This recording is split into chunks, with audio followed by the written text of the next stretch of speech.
नमस्कार मंडळी मित्रांनो, आमच्याकडं जवळपास आता 3 दिवस झाले झिमझिम पाऊस चालू आहे. म्हणजे झडगं, त्याला झडगं म्हणतात आमच्याकडं काय म्हणतात काय माहीत.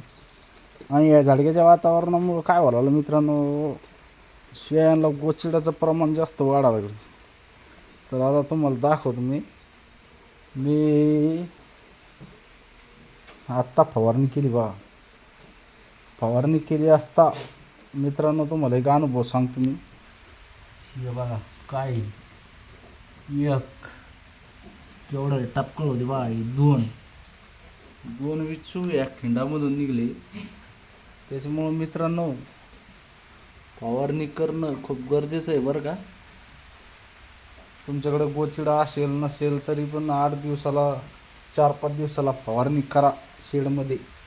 हे बघा हे गोचिडं कसे आता बाहेर निघलेत. इतकं गोचिडांचं प्रमाण वाढलं होतं, घागरी गोचिडं म्हणतात त्याला. हे बघा हे. तर मित्रांनो हे गोचिडं शेळ्यांना इतकं परेशान करताय. तर 2 एवढाले इच्छू होते. ते जर कधी एखादा जर डसला असता तर आपल्या बकऱ्याचा किंवा शेळीचा कार्यक्रम 100% लागला असता. कारण की आपण संध्याकाळच्याला इथं काही राहत नाही आणि रात्रीचं राहत नसल्यामुळं आपल्याला काही मेळ लागला नसता.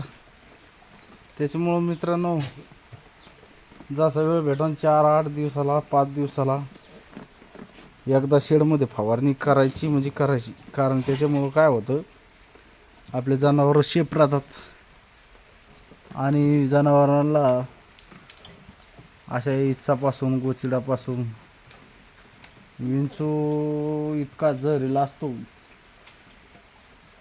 एक अर्धा तासच लागतो शेळीला कार्यक्रम आटपायला. शेळी मारायला फक्त अर्ध्या तासातच शेळी मरते. त्याच्यामुळं विंचाचं जास्त लक्ष देणं गरजेचं आहे विंचावर. अशा पद्धतीनं तुम्ही पण नियोजन करा आणि गोचिडापासून नियंत्रण ठेवा शेळ्यांचं. गोचिड्यात आहे बघा, शेळ्यांना पण मारलं तर गोचिडे कसे वळ करून राहिले अंगावर निघालेले पटापट बाहेर. आता हे बघा कसं वळ करायला बोकड्या आमचा.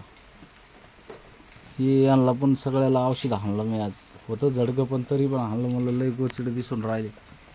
तर मित्रांनो अशा प्रकारे तुम्ही पण गोचिड्यावर नियंत्रण करू शकता.